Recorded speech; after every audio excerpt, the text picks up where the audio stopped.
Rejection is a really, really hard thing for a victim of child sexual abuse to experience as they grow up and as they experience becoming an adult within relationships. One thing I've come to learn is that as a survivor of sexual abuse, I remember being connected to this predator because they chose me. Now, hear that again, they chose me. So I never got a choice in picking someone within my life. They took over my life. Now, as time goes on, I go and try and make a relationship, make a friendship, a connection with someone on my own terms and get pushed away. Just because that's a common, denominator within life is that sometimes friendships don't work, sometimes bonds don't come together. And then you realize there's a question lingering over your head, is it me? Is it me? Am I the reason why that predator picked me? Is there something wrong with me? Am I the reason now in my future why people will not be a friend of mine, or why they will not bond with me or be a partner of mine? And this question lingers for many, many years until absolutely dealt with. Rejection is feeling like I've done something wrong for you not to want to be in my life. The same way as it felt like I did something wrong for the predator to choose me to be their victim. Now, what I learned over time and the pattern I've seen with many of my clients and many of those who have come out to me is people pleasing. Victims like to make sure that they mold and bend towards what the environment is asking of them, what the people around them are asking of them, what the family, what the friends, what everyone else wants of them, because they don't want to be rejected. They want to fit in. And already they feel as if they don't, because they've had an experience that no one else around them that they know of has had. They feel lost and alone. So it's like, okay, so I'll mold to and conform to your ways so that I can fit in, so I don't feel rejected. Now, this is a very dangerous way of belief and dangerous thought pattern, but it doesn't mean it's irrelevant to how you feel. How you feel is how you feel. That is not for you to say is right or wrong. How you deal with how you feel is the key here. The action you choose beyond that is key.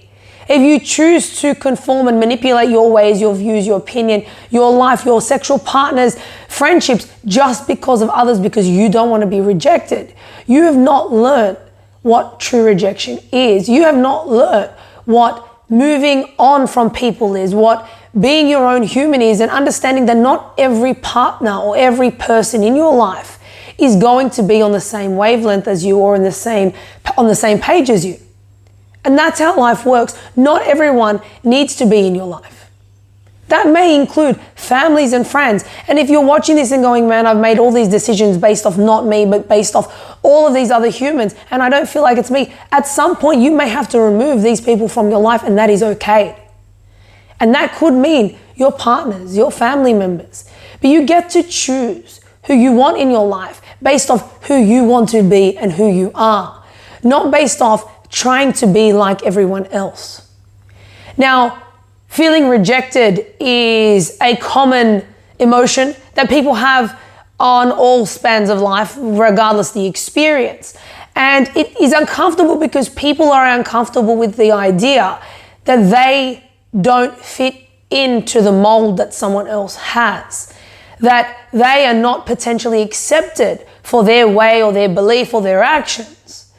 Now, if you accept that other people may not agree with you, then you move past rejection. You move past the idea that these people did not accept you or did not want you in their life, or maybe just chose, hey, I don't want to be a part of your life. And that's okay. It took me many years to understand that I didn't have to conform to everyone's way and opinion and be like them. But I had to burn a lot of bridges. I had to cut a lot of people out, and it started with family members. It started with removing, obviously, the predator, because that was a family member, but aunties and uncles, grandparents. I had to remove these people from my life who condoned a value that I did not have, went against all my beliefs, who did not understand what I wanted, what was best for me. Now, feeling rejected was horrible. I felt disowned. I felt neglected. And then I understood that it was not my choice to change how they felt or change their values or their opinion.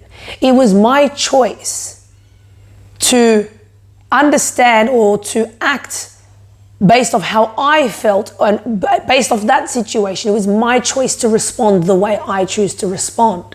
I have no merit, I have no right in changing someone's opinion, someone's actions, but I have every right in changing how I feel about that situation. Then rejection no longer became a problem because I was no longer being rejected. I was finding the people that were meant to be in my life and the people that were not meant to be in my life based off who I am and based on my values. Now, when it comes to sexuality and being rejected, it's again back to that desirability that we discussed in the last episode, but also learning that sometimes you just are not meant to be in that situation or with that person. And sometimes you are not the best version of yourself to be attracting the person that you so badly want. And that it's okay to be in that place as long as you're willing to work on it and move forward from it. Rejection is not a bad thing. Rejection is learning that you may not be needed in a situation or wanted in a situation, and maybe that you are not the right fit for that situation. And then learning how you want to be accepted or put as a part of a situation or fit in or into a mold or into a community or a tribe. But then it has to be based off your values, based off what you believe, based off the truest self of you, truest you. If you work on you and then try and work towards being a part of a community environment and then still at some point get rejected, when you've worked on yourself, and you understand that potentially that was just not the right time and place for you, you understand that your response is your own responsibility. And feeling offended or feeling rejected or feeling disappointed is a choice.